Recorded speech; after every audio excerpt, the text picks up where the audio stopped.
Anda menyaksikan Breaking News Kompas TV bersama saya Adistila Rasati. Saudara, Israel kembali menyerang ibu kota Lebanon, Beirut di bagian selatan. Serangan ini terjadi di tengah Iran dan Amerika Serikat semakin mendekati kesepakatan untuk mengakhiri perang. Berikutnya pemirsa, Perdana Menteri Israel Benjamin Netanyahu menegaskan bahwa negaranya akan terus melanjutkan operasi keamanan di Lebanon meskipun Amerika Serikat dan Iran telah mencapai kesepakatan untuk mengakhiri ketegangan di kawasan. Pemirsa, meski AS Iran ini telah umumkan kesepakatan damai, Israel tetap bersikeras mempertahankan pasukannya di Lebanon. Perdana Menteri Israel Benjamin Netanyahu menyebut Israel tetap pertahankan pasukannya.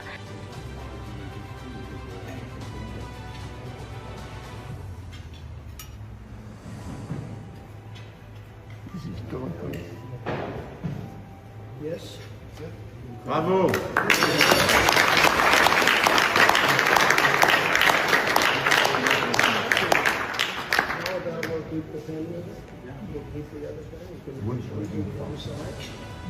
Good job. Great job. Bravo.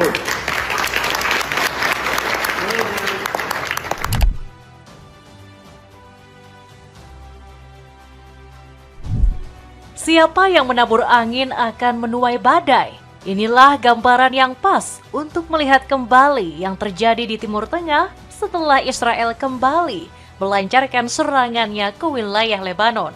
Bagi beberapa negara, percikan ini bukan hanya sekadar membakar lumbung padi, melainkan kembali menyeret Amerika dan Iran ke dalam kegagalan negosiasi. Di tengah situasi tersebut muncul sebuah spekulasi bahwa Amerika Serikat mulai menolak mengirimkan bantuan ke Israel. Pernyataan ini sendiri muncul setelah salah seorang pejabat AS menyerukan menghentikan bantuan ke wilayah Israel yang sedang berkonflik. Bukan hanya itu, dalam beberapa kali kesepakatan Amerika dinilai tak lagi menjadikan Israel sebagai sekutu utamanya. Donald Trump juga kerap memberikan kritikan keras kepada Netanyahu. Masalahnya tidak berhenti di situ. Di dalam negeri, Netanyahu justru sedang menghadapi tekanan yang semakin berat. Gelombang kritik, demonstrasi, hingga ancaman politik terus bermunculan ketika namanya kembali dikaitkan dengan rencana mengikuti pemilihan umum mendatang. Situasi ini membuat pemerintah Israel menghadapi tekanan dari dua arah sekaligus. Ancaman dari luar negeri dan kemarahan dari rakyatnya sendiri. Lalu, benarkah Israel kembali menggagalkan peluang perdamaian Amerika dan Iran? Mengapa hubungan Washington dengan Tel Aviv mulai menunjukkan tanda-tanda keretakan? Dan mampukah Netanyahu bertahan menghadapi badai politik yang kini mengepungnya dari segala arah? Cetak Gol coba merangkum, Amerika-Iran murka, Israel gempur Lebanon, seluruh perkembangan tersebut sebagai berikut.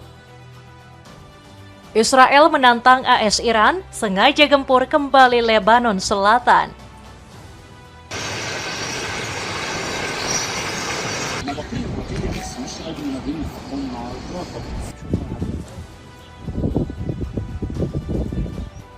Israel kembali menabur bara api pertikaian. Serangannya ke wilayah Lebanon Selatan pada hari Rabu, 17 Juni 2026 ini dilakukan ketika kesepakatan damai antara Amerika dan Iran sedang terjadi. Rentetan serangan tersebut dikabarkan menargetkan wilayah Nabatiyeh, Al-Fauqa, dan pinggiran timur kota tetangga Kfar Tebnit. Serangan ini diduga juga melibatkan beberapa drone yang menyasar kota Ansariyeh di Zahrani. Memang setelah terjadinya kesepakatan antara Amerika dan Iran, sempat terjadi penurunan serangan. Namun pihak militer Lebanon sendiri memilih agar masyarakat tidak kembali terlebih dahulu ke wilayah mereka. Rentetan serangan ini membuat dunia kembali bertanya, apakah kesepakatan damai yang terjadi hanya sekedar formalitas semata? Bukankah perjanjian antara Iran dan Amerika juga mencakup sekutu mereka, yaitu Lebanon dan Israel? Atau Israel merasa jika dirinya bukanlah bagian dari kesepakatan yang hendak dicapai? Menurut kabar yang beredar, Israel sendiri tidak mendapatkan salinan terkait draft nota kesepahaman atau MOU yang disepakati dengan Iran.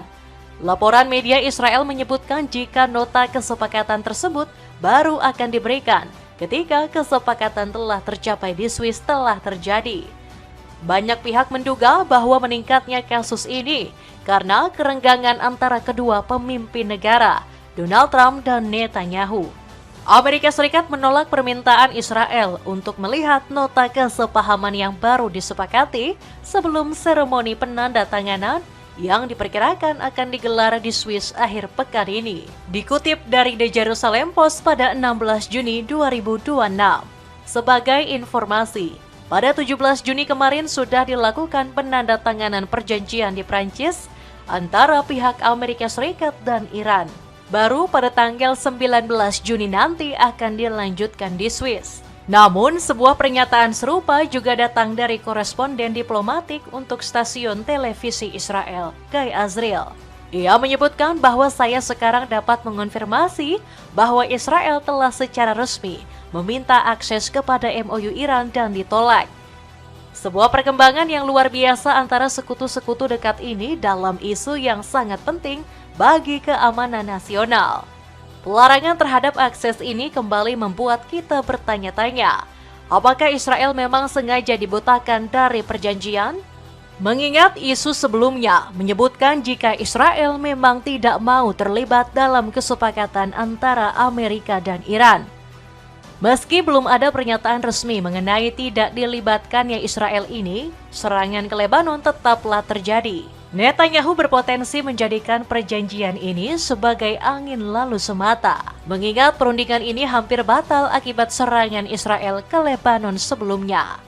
Dan benar saja, langkah ceroboh Israel diduga hampir menyebabkan perang kembali terjadi. Kekhawatiran ini nampaknya cukup beralasan. Kabar terbaru menyebutkan bahwa Iran sedang dalam tahapan pembelian senjata dan beberapa alutsista ke Rusia. Ibrahim Zolfagori yang merupakan juru bicara IRGC menyebutkan bahwa saat ini Teheran sedang dalam tahapan penandatanganan kesepakatan pengadaan 20 helikopter buatan Rusia, tipe Mil Mi-8 dan Mil Mi-17. Pembelian persenjataan ini sendiri dilakukan beberapa hari setelah AS dan Iran mencapai kesepakatan awal. Kebijakan pembelian senjata ini mengisyaratkan satu hal, Iran sebenarnya tidak percaya dengan gencatan yang dilakukan. Alih-alih menurunkan kewaspadaan Iran, negara Paramullah itu diduga sedang mempererat hubungan dengan Moskwa.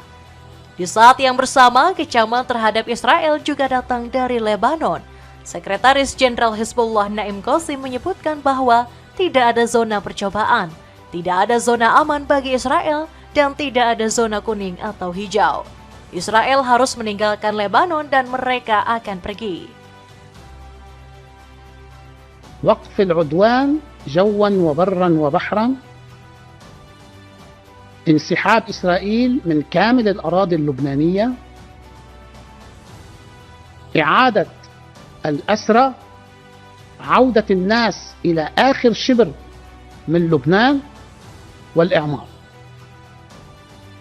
وفي إطار النقاط الخمس ينتشر الجيش اللبناني. Sikap Hizbullah ini menunjukkan bahwa mereka sama sekali tidak berniat berdamai dengan Israel. Mengingat selama ini Israel kerap kali melanggar perjanjian gencatan senjata. Tak mengherankan apabila Iran justru memperkuat kemampuan militernya. Namun Iran sendiri sebenarnya sudah cukup diuntungkan dari perundingan tersebut. Pasalnya menurut informasi yang beredar, Iran akan dikucurkan dana investasi sebesar 300 miliar US dollar atau sekitar 5.342 triliun rupiah. Kesepakatan ini merupakan bagian dari kerangka perjanjian damai antara Amerika dan Iran yang akan ditandatangani 19 Juni di Swiss. Pemberian investasi ini dirancang untuk memberikan insentif ekonomi kepada kedua belah pihak demi mencapai kesepakatan akhir perang. Perusahaan-perusahaan yang memberikan investasi ini dikabarkan berasal dari AS, negara Teluk, Asia, Amerika Selatan hingga Afrika. Donald Trump tarik semua bantuan, persilahkan Israel diserang Iran. Meskipun Iran sendiri merasa ragu terhadap kesepakatan yang ingin dicapai, nampaknya Amerika sangat serius ingin segera mengakhiri konflik tersebut. Pasalnya, keterangan tersebut sempat disampaikan oleh salah satu mantan pejabat Gedung Putih, Joe Kent. Ia merupakan mantan direktur penanggulangan terorisme di Gedung Putih yang menyatakan bahwa demi meningkatkan kemungkinan bertahannya kesepakatan dengan Iran, maka bantuan ke Tel Aviv harus dikurangi. Dalam sebuah akun X-nya, ia menulis, Israel telah menggunakan setiap kesempatan untuk menggagalkan kesepakatan ini dan kemungkinan akan melanjutkan jalur yang sama di masa depan, kecuali Washington mengambil tindakan pencegahan. Hal ini mengingat Amerika Serikat adalah salah satu negara yang menjadi donor tetap ke Israel. Negeri Paman Sam ini tidak hanya gencar memberikan bantuan logistik, melainkan juga bantuan persenjataan. Sehingga cara paling tepat untuk mencegah terjadinya penyerangan ini adalah dengan memutuskan bantuan militer. Keseriusan ini nampaknya semakin jelas ketika Amerika enggan menerima penerbitan visa terhadap Menteri Garis Keras Israel. Menteri yang dimaksud adalah Menteri Keamanan Nasional Ben Gvir. Ia dikenal sebagai sosok yang provokatif dan frontal memberikan kritikan. Menteri Israel ini diduga sengaja dipersulit ketika akan mendapatkan visa ke AS baru-baru ini. Selain itu, serangan besar-besaran ke Iran beberapa bulan terakhir telah membuat rudal Amerika terkuras habis.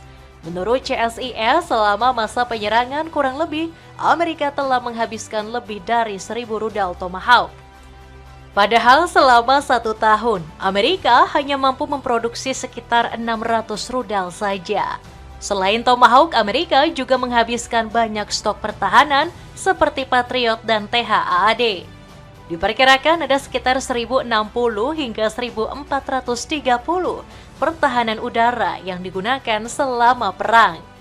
Selain 2 jenis alutsista tadi, terdapat beberapa jenis amunisi lain yang juga diperkirakan habis, seperti rudal SM-3, SM-6, hingga senjata JASSM dan PRSM. Selain itu, kemungkinan pulihnya amunisi tersebut tidaklah sebentar.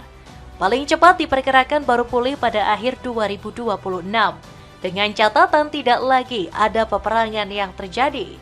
Namun pada kondisi yang paling ekstrim untuk jenis rudal Tomahawk, kemungkinan baru bisa pulih pada tahun 2030 atau akhir 2031 awal.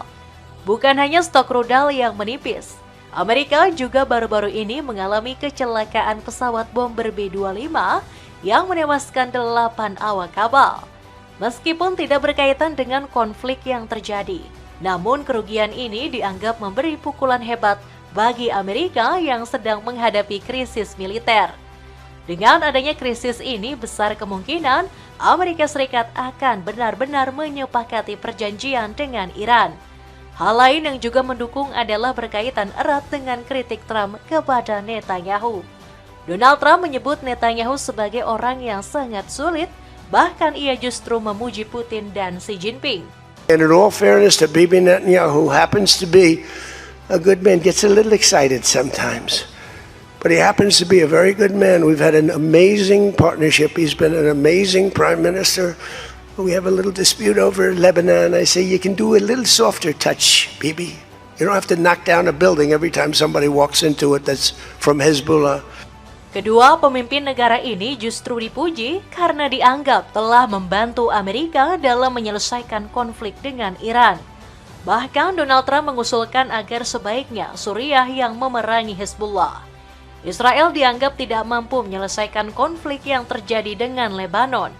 Saya menyarankan kepada Israel untuk membiarkan Suriah menangani Hezbollah karena sejujurnya, saya pikir mereka akan melakukan pekerjaan yang lebih baik, ujar Trump saat berbicara dalam KTT G7. Dapatkan paket bundling 3 pieces celana pendek pria super nyaman yang lagi turun harga. Cek link di bawah ini buat dapetin harga promo. Kekacauan dalam negeri Israel membuncah hebat. Di tengah kritik keras dan sindiran Trump, Netanyahu juga sedang menghadapi pilihan yang sulit. Pasalnya di dalam negeri ia kerap mendapatkan kritikan dan sindiran serupa. Nasib Netanyahu berada di ujung tanduk. Kritikan mengalir deras dan pemerintahannya kehilangan dukungan. Pemerintahan Netanyahu sedang mendapatkan tekanan hebat akibat tidak dilibatkannya mereka dalam perundingan AS dengan Iran. Gelombang protes dan kritik membanjiri pemerintahan Netanyahu, terutama dari tokoh sentral seperti Gadi Eisenkot. Ia menilai bahwa Netanyahu telah gagal dalam memimpin Israel. Apalagi sebentar lagi Israel akan menghadapi momen pemilu. Ini adalah hasil menyedihkan dari pemerintah yang gagal. Ada jurang pemisah yang sangat luas antara janji-janji kosong Netanyahu tentang kemenangan total dan garis besar kesepakatan yang akan ditetapkan oleh AS dan Iran, ujar Eisenkot. Namun Netanyahu mengelak dan menilai bahwa keputusan tersebut adalah sikap pribadi Trump. Bukan hanya itu, ia berusaha menjelaskan bahwa keputusan itu merupakan langkah tepat untuk mencegah kehancuran Israel. Kami menghapus untuk tahun-tahun mendatang bahaya yang menggantung di atas kami berupa pemusnahan penduduk Israel. Itulah yang kami lakukan. Kami menyelamatkan negara Israel dari kehancuran. Netanyahu mengklaim bahwa ia telah berusaha menghentikan dan mencegah program nuklir Iran. Netanyahu memandang bahwa mereka telah berhasil memenangkan peperangan tersebut. Namun langkah Netanyahu ini sepertinya tidaklah selalu berhasil. Kepercayaan terhadap dirinya telah lama runtuh. Netanyahu dianggap telah gagal menumbangkan pemerintahan Iran. Padahal sebelumnya ia sempat menjanjikan akan mengakhiri rezim pemerintahan Iran. Momen ini menjadi salah satu fase-fase kritis bagi Netanyahu, mengingat pemilihan umum akan dilakukan di Israel tak lama lagi. Dan menurut kabar yang beredar, kali ini Netanyahu tak berniat untuk mundur. Netanyahu dikabarkan akan maju lagi dalam pemilu yang direncanakan pada akhir Oktober ini. Saya akan maju dalam pemilu dan berniat untuk menang, ujar Netanyahu. Pengumuman ini disampaikan di tengah krisis kepercayaan terhadap Netanyahu yang semakin sulit dikendalikan. Bahkan Donald Trump pun sempat meragukan jika Netanyahu akan kembali dalam kontestasi ini. Di sisi yang lain, Netanyahu juga dikabarkan sedang mengalami isu kesehatan yang sulit diabaikan. Isu tersebut berkaitan dengan tumor otak yang sempat ia idap. Meskipun ini adalah berita lama, kemungkinan ini tetap mendapatkan banyak sorotan. Netanyahu sedang menghadapi masa-masa sulit, bukan hanya ditinggalkan sekutunya, melainkan juga oleh para pendukungnya di dalam negeri. Sepatu lari dari Spotek ini punya desain yang sangat fashionable. Cek linknya di bawah ini. Itulah ulasan Amerika-Iran murka Israel kembali gempur Lebanon. Di tengah memanasnya konflik yang terjadi antara Lebanon dan Israel, muncullah pertanyaan. Akankah perundingan dan kesepakatan ini berakhir pada perdamaian di Timur Tengah? Lalu bagaimana nasib Israel dan Netanyahu selanjutnya? Coba tulis pendapatmu di kolom komentar di bawah ini.